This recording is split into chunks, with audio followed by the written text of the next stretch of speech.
মরণী শহীদ হয়েছ তুমি তাই জানি। কথা বলতে হবে ঠিক না ঠিক?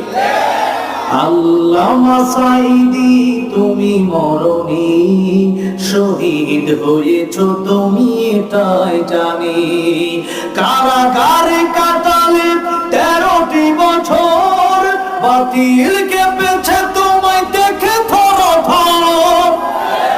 কারাগারে কাটালে 13টি বছর, বাতিল কেঁপেছে তোমায় দেখে থর থর। তুমি যে ছিলে মোদের নয়নমণি, শহীদ হয়েছ তুমি তাই জানি। শহীদ হয়েছ তুমি তাই জানি। দেখা তো হবে না আর এই জীবনে, দেখা হবে